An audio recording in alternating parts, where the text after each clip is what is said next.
good with y'all boys? Welcome back to another video. Today's video, we just reacted to "You're the Reason Why the Gaming Industry is Dying."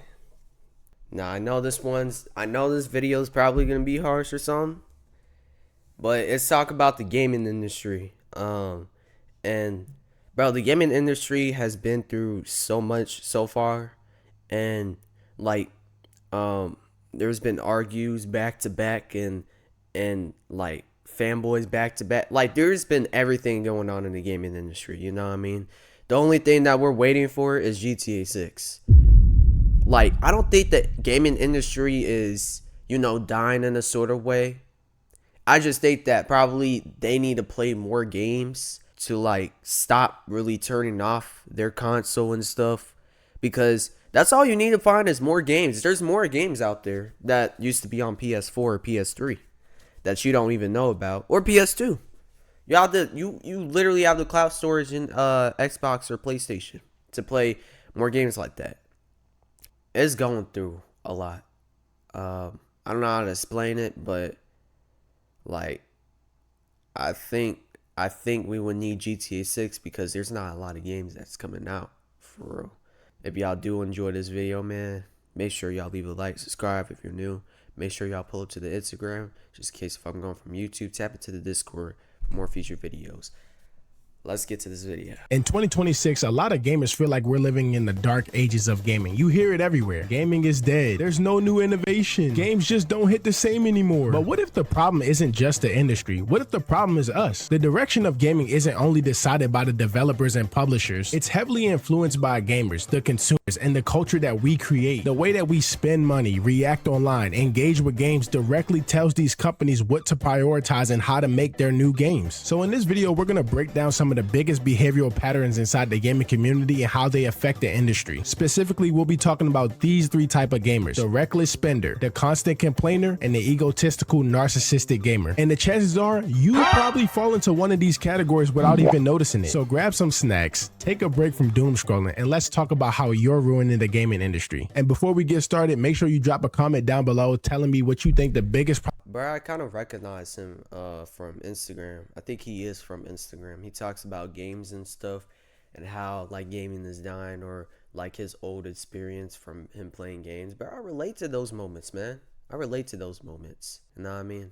But let's continue. Problem is with gaming right now. Let's talk about the first type of gamer, the reckless consumer. This is a gamer who pretty much buys anything companies throw at them, even if they know it's bad. And the crazy part about these people, they're usually the ones telling everyone that the game is trash. They complain about greedy monetization, recycled gameplay, lack of innovation, but they're still the ones pre-ordering the game for $100. They buy VC, they grab new skins, and they run it back every single year. No disrespect to you, play whatever you want, but the players most affected by this are the people who only play sports games, shooting games, and fighting games. Just look at some of the most purchased games on the PlayStation Store in 2025. NBA 2K, Madden, college football, Call of Duty, Battlefield, GTA 5. Year after year, it's the same cycle. Fortnite, bro, like, yeah, even if you go to the PS5 page, it's still the same thing. It's still the same, like, recommended thing. But yeah, they do need to update their recommended lists on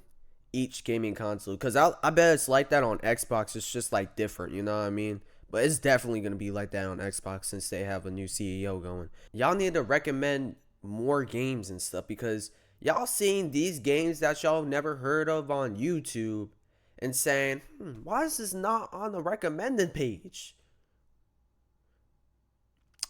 My thoughts excluded. Bro, like, hold on, let me straighten up my hair. I just woke up, bro. It's like, bro, what are these games like made for, like here for, you know what I mean? Like, I saw this game on YouTube for no reason and no one even plays it at all. I see none of my friends online playing it. I see all of them playing Fortnite and Call of Duty and stuff. It's an old game, but like, what is it really here for? That's another sign of y'all need to play more games. If y'all playing Fortnite and Call of Duty, that's how I know you're a default. Like, take 2K fans, for example. Every year they complain about the same stuff. And it's just honesty, bro. It's just honesty. Like, you just playing online games all day like that. It's just like, you need to play more. You kind of need to play more. not to be hatred or anything, but bro, soon what if those like games will shut down one day, man? Then y'all have nothing to play. Then you'll have to find something to play. This game is trash. The devs don't listen. Y'all don't even know what Warframe is. Some of y'all don't even know what Warframe is. The real ones know, but some of y'all don't even know that plays Fortnite out every day. Hungry, and yet the numbers still stay strong. If the experience genuinely frustrates you, the question isn't why is the game bad, it's why do you keep buying it. Even cheating has become part of the conversation. The players talk about the new Cronus Zen and how it creates competitive imbalance. Yet the ecosystem continues to thrive because engagement and spending never slow down. From a business perspective, companies respond to behavior, not y'all do keep on buying skins in these games and stuff, which y'all be wasting money on, but that's all you, bro. Even VC in 2K is crazy. It's like it's basically like picking grass or cotton in slavery, saying like, oh, I need to pick this before I'll get slapped. That's how they're treating you in 2K. You need to buy VC to upgrade it or to upgrade your overall. You know what I mean? It's like slavery. Complaints. And that's the uncomfortable truth. The gaming market is driven by demand. Now let's take a shift over to anime games, because this is another perfect example of reckless consumption. Publishers like Bandai Namco understand one thing extremely well. Anime fans love their franchise. That emotional attachment makes fans more likely to buy games tied to their favorite franchise, even though the games are repetitive and underwhelming. And you can see the pattern. Many anime titles default to arena fighters, regardless of whether that gameplay style fits the source material. Dragon Ball and Naruto works so perfectly well with this because their stories heavily revolve around direct combat. But when you think about a show like One Piece, the appeal isn't fighting, it's exploration. It's adventure, world building, side quests, character journeys. Naturally, fans would expect to go into an open world RPG when they think of One Piece, not an arena fighter. We've seen similar conversations around modern anime games tied to similar franchises. Even when the reception is mixed, the sales still stay strong because fans want to support their favorite series. So that brings us back to the core idea. Consumers have more power than they think. Yes, I know, some people will always buy the game, but if enough players change spending behavior, companies are forced to adapt because revenue is the clearest feedback that the market provides. If the industry is perceived as money driven, then the strongest feedback isn't outrage, it's selective spending. Next, we got the constant complainer. What is the constant complainer? Well, I mean,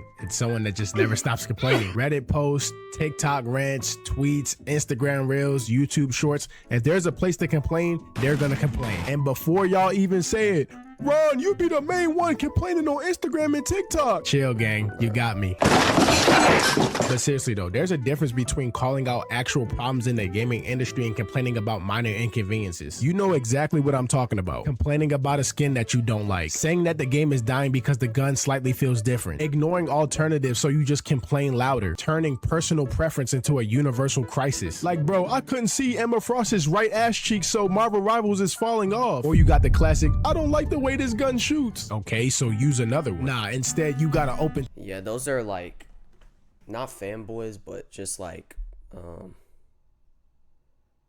Redditors, really.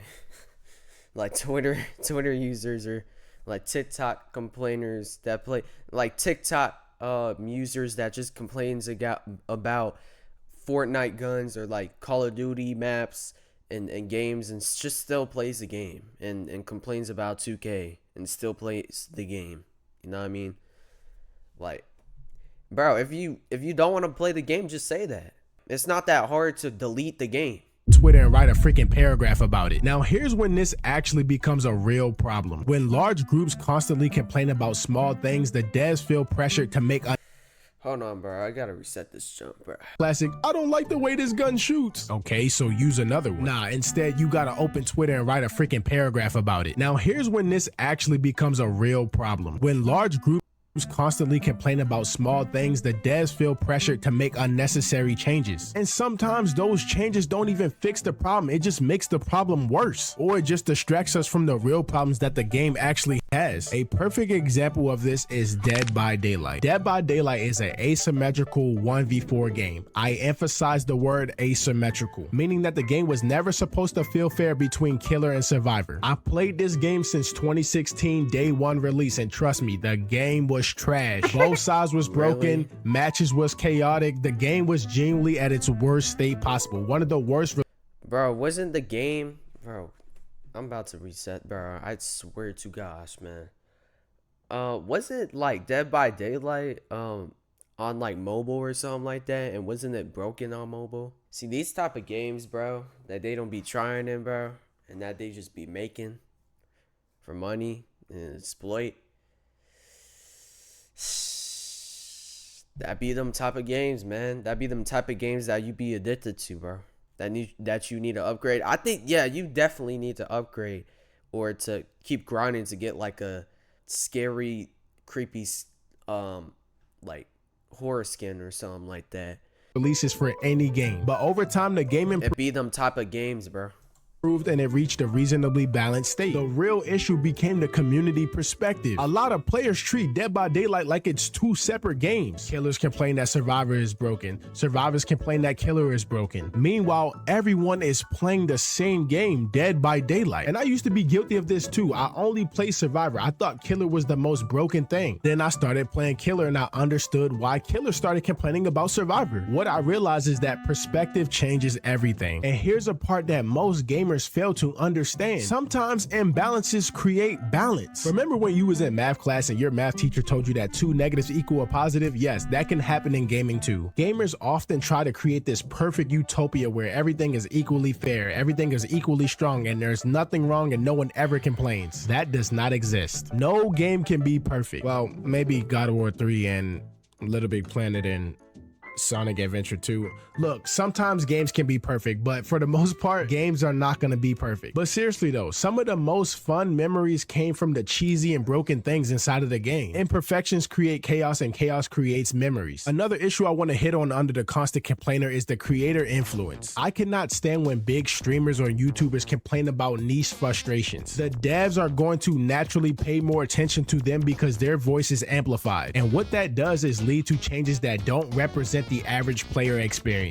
I'm not gonna say no names, but I think we all know a game that got ruined or something in the game got ruined because a creator could not stop complaining about it.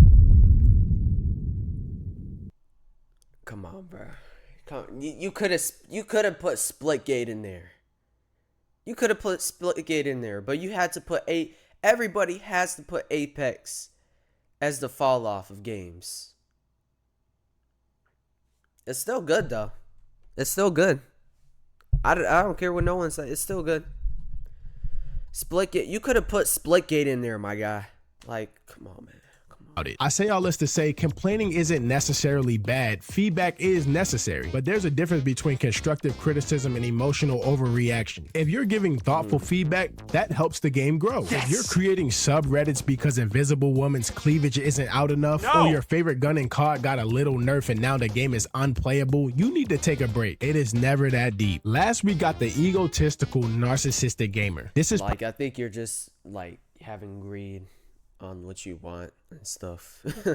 probably the most underrated talking point of this video, so if you're still here, I love you. Go ahead, like the video, comment down below what your favorite game is, and subscribe to the channel if you're new. Now, the ego gamer may not seem like it's not that deep, but it really is. These gamers represent how the culture of gaming has changed. And I know these gamers have always been a thing, but I think it's 10 times worse in today's time. If you beat someone in the game, you're a sweat. If you're above average in the game, you're a sweat. People will make the word sweat seem like it's a bad thing, and honestly, it's the same thing vice versa. Competitive players will shit on casual players for not playing like their life is depending on it. This competitive versus casual gaming thing has created egos on both sides, and it's ruining the gaming culture. Back in the day when I got destroyed by a sweat, I sent them a friend request and I took my ass back to the lobby. I didn't go, oh my god, but you need to take his try-hard ass back to the lobby. I can't stand people who's better than me at the game. I don't even know where this ego in today's time came from. Recently, Marvel Rivals hosted a tournament with the prize of— that's that Call of Duty act, I'm not gonna lie.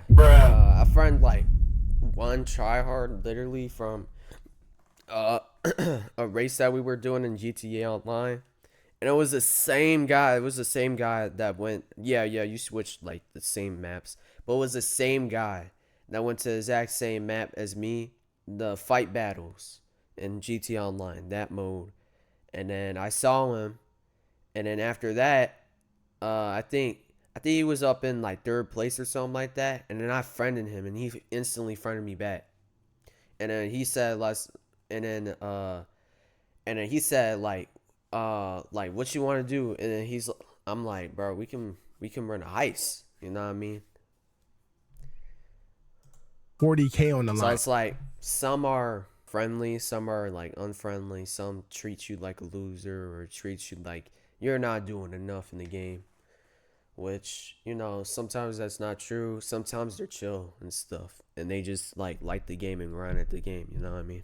And there was this streamer named Cece who was in the tournament playing for vibes. Was she inherently... That's how you know. Again, I'm gonna say this again. That's how you know he's a real one.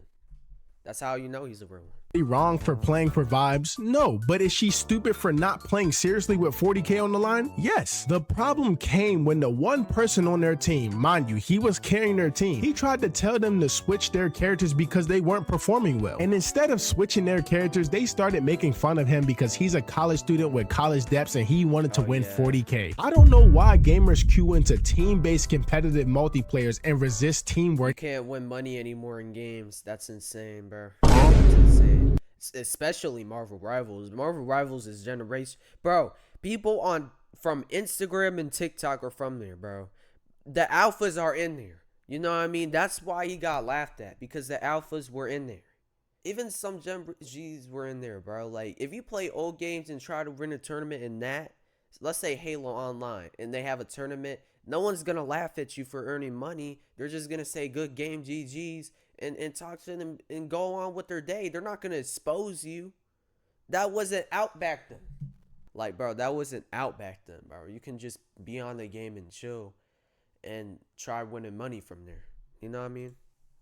And strategy. If you're in a competitive environment, especially with stakes like 40K on the line, the objective is to win. Playing for fun is always valid, but actively working against the team synergy is just crazy. I know this happens in pretty much every online multiplayer game, but it's just blatant in Marvel Rivals. And I'm just confused on why she was doing that, because me personally, if the person that's going 18-2 on my team tells me to switch my character, bro, I'm switching my character. You need me to make you some coffee? I'll make you a coffee. You need me to grab you a honey bun from the store? I'll grab you a honey bun from the store. Shit, I'll even twerk if it means we win 40K. But nah, seriously, this ego problem contributes to community division. Like, instead of collaboration, you get competitive versus casual wars, skill shaming, anti-sweat culture, players refusing accountability, team environments becoming hostile. And in today's gaming industry, the last thing we need is community division. We need to come together, because at the end of the day, the gaming culture thrives when people respect different play styles. It's just important to understand the context of environment that you're in. Fun and competition don't have to be enemies, but player ego makes them feel like they are. I want to wrap this video up by saying the gaming industry is really bad right now. The gaming culture is really bad right now. We're really just complicated as a whole. But I'm trying to be the channel, I'm trying to be the creator that brings all of us together. Because honestly, the industry right now is a complete representation of what we bought in the past, what we complain about, and how we interact with each other. So before you go blaming devs for everything, sometimes we gotta look in the mirror too. It's the man in the mirror, no Michael Jackson. I believe that if we change the culture of gaming, the industry will follow too. Stop recklessly spending. Bro, I know how hard it gets. You really like basketball, you want to play 2K. You really like that new anime game because it's your favorite anime. I understand that, but bro, come on. Stop always overly complaining about minor inconveniences in the game. Bro, you're playing a video game. It's pixels on the screen. It's not going to be perfect. And just drop the ego. We're playing the same game, bro. If he's better than you, he's better than you. If he's worse than you, he's worse than you. Who cares? If you enjoyed this video, be sure to comment down below what your favorite snack is. Oh yeah, bro. I enjoyed it, bro. I ain't gonna lie. I enjoyed it, man. You know what I mean? He's saying nothing but facts there, bro. I support whatever he's saying, man. But, hold on.